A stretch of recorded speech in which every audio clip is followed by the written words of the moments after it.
के जनगणना की बात हर इलेक्शन में कर रहे हैं, वो भी तो बांटने की बात हर इलेक्शन में करते आ रहे हैं। वो कहाँ रुके हैं? अरे भैया वो बांटना चाहते हैं, हम एक करना चाहते हैं। बांटना सही है, एक करना सही है। लग रहा है मतलब इतना ये स्टेटमेंट पावरफुल हो गया, अब इलेक्शन जिताएगा ये मैडम देखिए, जब वो लोग बांटने की बात करते हैं तो मोदी जी और योगी जी एक करने की बात करते हैं, उसमें किसी को दिक्कत क्या है? हर एक बाप का सपना होता है उसके बेटे का बंटवारा ना हो। आपके मान लीजिए आपके पिताजी हैं, वो भी सोच, अगर उनके आपके दो भाई हैं तो वो भी सोचेंगे उसके दोनों भाइयों में कभी बंटवारा ना हो, उनके दोनों भाइयों में कभी टुकड़े ना हो, वो कभी अलग अलग ना होए। वो कहते हैं, आपके पिताजी भी कहते होंगे, बेटा एक रहोगे तो नेक रहोगे, एक रहोगे तो नेक रहोगे। और जब योगी जी कहते हैं एक रहोगे नेक रहोगे, मोदी जी कहते हैं एक रहोगे सेफ रहोगे, तो आप लोगों को इसमें परेशानी क्या है? इसमें दिक्कत क्या है? मुझे ये समझ नहीं आती। क्या इससे अब महाराष्ट्र इलेक्शन जीत जाएंगे? उत्तर प्रदेश का उपचुनाव भी इसी से मैडम हरियाणा जीत गए, आप महाराष्ट्र की बात कर रहे हैं। महाराष्ट्र तो हम जीते पड़े हैं, झारखंड हम जीते पड़े हैं, अगली बारी दिल्ली की तैयारी है। आप दिक्कत क्या है? उपचुनाव उपचुनाव उत्तर प्रदेश में उपचुनाव भी है। उपचुनाव सेमीफाइनल है मैडम, 9 सीटों पर हो रहा है, 9 की 9 सीटेंगे और 10वां भी जीतेंगे और 2027 में दिखा देंगे आपको। लेकिन खड़गे जी कह रहे हैं कि ये संत के वेश में आके बंटने की बात कर रहे हैं, तो ये कैसे संत खड़गे है? साहब की पार्टी ऐसी है जो शुरू से जो योगी वेशभूषा है उसका अनादर अनादर करते हैं। वो कह रहे हैं योगी के वेशभूषा में आके और ऐसी बंटने की बात कर रहे हैं, तो ये तो गलत ये कर रहे हैं। योगियों का काम ही होता है एक करना। खड़गे जी, योगी की परंपरा होती है जो बटे हुए हैं उनको न बटने दे। योगी की परंपरा होती है अपने अनुयायियों को एक करके रखे, अपने धर्म को एक करके रखे, जिनको अपने जातियों में बांटने का काम किया है। तभी तो इनके पेट में दर्द हो रहा है मैडम, क्योंकि जब हरियाणा में बांटने चले थे, हरियाणा की जनता बटी नहीं, हरियाणा का किसान युवा नौजवान कोई बटा नहीं, और जो बांटने वाले थे उनके पेट में दर्द शुरू हो गया। जाकर देखिए 10 साल विपक्ष में रहने के बाद फिर से वो विपक्ष में आ गए। हरियाणा की जनता बगैर बटे अपना फैसला दिया है, इसलिए अब वो कहते हैं जुड़ोगे तो जीतोगे, क्योंकि उनको पता है हम जिनको बांटने चले थे वो बट नहीं रहे, हम जिनको बांटने चले थे वो बट नहीं रहे। तो अब आपस में जुड़ जाओ, अब जितनी पॉलिटिकल पार्टी है आपस में जुड़ के चुनाव लड़ो, नहीं क्या तो। ये अखिलेश यादव पॉलिटिकल पार्टी के लिए कह रहे हैं या जनता के लिए कह रहे हैं जुड़ोगे तो जीतोगे? मैडम एक बात बताओ, जनता से उनका क्या नाता? जनता से वो उनको जोड़ने का क्या नाता? वो जनता को जोड़ने की बात करेंगे। अरे मैडम, जिन्होंने परिवार को जोड़ा, परिवार के अलावा इतर किसी अन्य समाज के लोगों को नहीं जोड़ने का काम किया, वो जनता को जोड़ने की बात करेंगे। जिनके मन में हमेशा तोड़ने की नीति हो,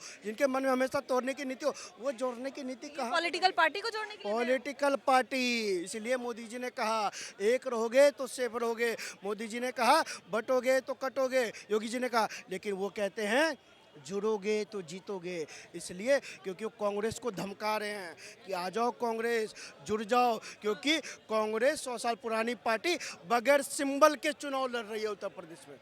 कांग्रेस के पास अपना सिंबल तक नहीं है, ये हिम्मत नहीं है कांग्रेस पार्टी को, 100 साल पुरानी पार्टी को, कि अपना सिंबल दे सके, अपने प्रत्याशी खड़े कर सके। ये हाल कांग्रेस का हो चुका है, क्योंकि मैडम जिनको बांटने चले थे इन्होंने इनको बांट दिया। अब ये लोग जुड़ने और जोड़ने की बात कर रहे हैं। ये जुड़ेंगे कह रहे तो जीतेंगे, मतलब ये पहले जीतेंगे फिर जनता को लूटेंगे, लेकिन जनता कह रही है ना तुम जुड़ पाओगे ना तुम जीत पाओगे और ना ही हम तुमको जीतने देंगे। लेकिन अखिलेश यादव कह रहे हैं कि ये जनता के लिए है, ये साधु संत बन के आतंकवादी का स्टेटमेंट दे रहे हैं, ये खड़गे जी भी आज कह रहे हैं। कांग्रेस ने भी यही कहा था, 2004 से 14 के बीच में थी, साधु संतों के लिए, योगियों के लिए, हिंदुओं के लिए, भगवाधारियों के लिए, न जाने हिंदू आतंकवाद क्या क्या नहीं कहा। और जब कहा तो कांग्रेस लौट के नहीं आ पाई, जहाँ जहाँ सत्ता में थी वहाँ से भी डिलीट करने का काम देश की जनता, प्रदेश की जनता ने किया। 2017 में योगी जी चुन के आए, 17 में चुन के आए, 17 के बाद अखिलेश यादव कह रहे हैं अब नहीं आएंगे, अब तो उपचुनाव में भी नहीं आएंगे। मैडम आप देखते जाइए ना, उपचुनाव के बाद ये कहेंगे हाय ईवीएम, ईवीएम ने हमको मार डाला। फिर ये 27 में भी यही रोना रोएंगे, क्योंकि प्रदेश की जनता जाग चुकी है। अब बेटियां नहीं चाहती कि उनका बलात्कार हो, अब युवा नहीं चाहता उनके रोजगार छीने जाए। लेकिन सत्ता तो उन्हीं की है, फिर क्यों बलात्कार हो रहा है? योगी जी ही है उत्तर प्रदेश में। सत्ता योगी जी की है, लेकिन सपा का सांसद सपा का है। आप ये क्यों भूल जाती है? मुख्यमंत्री योगी है, लेकिन जहां बलात्कार हुए हैं वहां सांसद सपा के हैं। कम से कम उसका कुछ तो दबदबा होगा, गाना तो सुना होगा ना आपने दबदबा वाला, तो ये वही दबदबा बनाना चाहते हैं।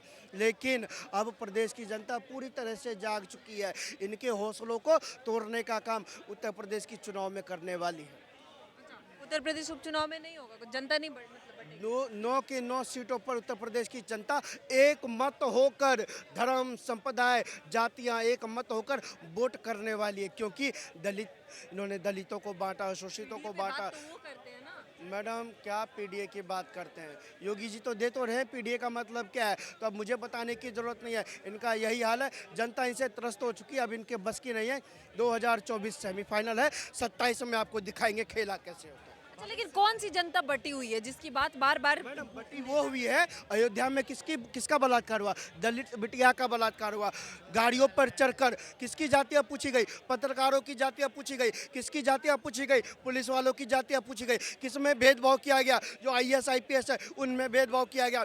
मैडम ऊपर से लेकर नीचे तक हर एक आदमी की कुछ जातियों में बांटने का काम हुआ। ये वही लोग हैं ना जो 1947 में धर्म के नाम पर देश को बांट के आए थे, वही लोग हैं ना, अब जातियों में बांटने चले हैं। अब देश बंटने वाला नहीं है, मोदी जी ने जोड़ के रखा है। मोदी जी सरदार पटेल की राह पर चल रहे हैं, मोदी जी सरदार पटेल की राह पर चल रहे हैं। सरदार पटेल ने जोड़ा था 562 रियासतों को जोड़ने का काम किया था। सरदार पटेल ने भारत में 562 रियासतों को जोड़ने का काम किया था। जो जोड़ने वाली कहते हैं, जरा बताइए ना क्या जोड़ा भारत में आपने। हाँ जी सर, क्या नाम हुआ?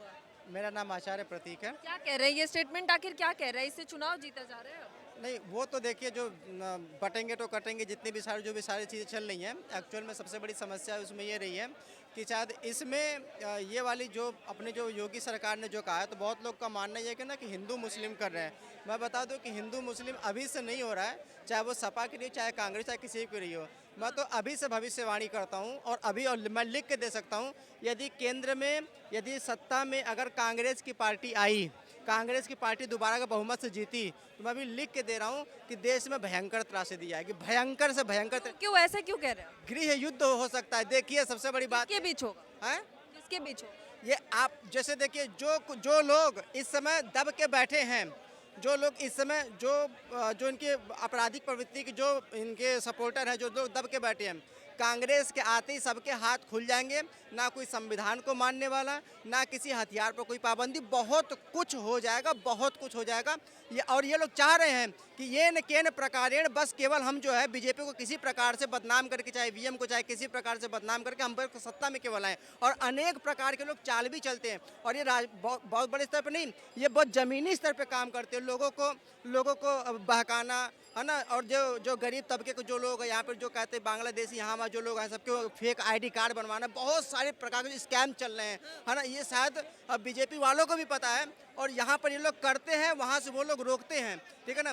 लेकिन कहने का तात्पर्य है कि जनता इतनी भी, जो अभी वर्तमान में जो मतलब भारत की आज़ादी के बाद से मतलब 2-3 पीढ़ी गुजर चुकी है, अपन क्या है इस 2000 मेरे ख्याल से 2005 के बाद और 2014 के बाद ये जो कड़ी रही है ना, ये बहुत जो है आणविक छिकी विद्या वाली कड़ी रही है। कहने का मतलब ये कि अगर जो बहुत राजनीतिक विशेषज्ञ होगा वो तुरंत समझ पाएगा कि 2005, 2014 और ये चलने वाला 2024 और 2030 ये बहुत देश में बहुत बड़ा परिवर्तन ला सकता है। और मैं दोबारा से कह रहा हूँ, सपा को छोड़िए, कांग्रेस के आगे सपा छोटी है, लेकिन अगर कांग्रेस पार्टी अगर दोबारा अगर सत्ता में आई, तो मैं गारंटी से लिख के कह रहा हूँ देश में बहुत बड़ी त्रासदी आ जाएगी, बहुत हर जगह हाहाकार मचेगा। मैं अभी से लिख के दे सकता हूँ। उपचुनाव में क्या होगा? उत्तर प्रदेश में उपचुनाव है। उत्तर प्रदेश का जो उपचुनाव होने वाला है, चाहे वो बीजेपी, चाहे वो गठबंधन से आए या फिर स्वयं से आए, उसमें मुझे कुछ नहीं, लेकिन आनी बीजेपी को है। क्योंकि देखिए उत्तर प्रदेश का माहौल जो इस समय है ना, वो देखिए चाहे कुछ भी हो रहा हो मतलब सामने से, लेकिन मैं ज़मीनी स्तर पर जाता हूँ, क्योंकि मैं एक टीचर हूँ, तो मैं जो है कि लोगों से मेरा मिलना, बहुत सारा संपर्क मेरा रहता है। ज़मीनी स्तर पर जो काम हो रहा है ना, वो अधिकतर लोग जितने हैं वो भले ही सब लोग कहते हैं कि हम कांग्रेस को सपोर्ट करेंगे, सपा को सपोर्ट कर देंगे, लेकिन एक्चुअल में होता है कोई बीजेपी को बहुत ज़्यादा लोग दिल से चाहते सपोर्ट करते हैं, ये है।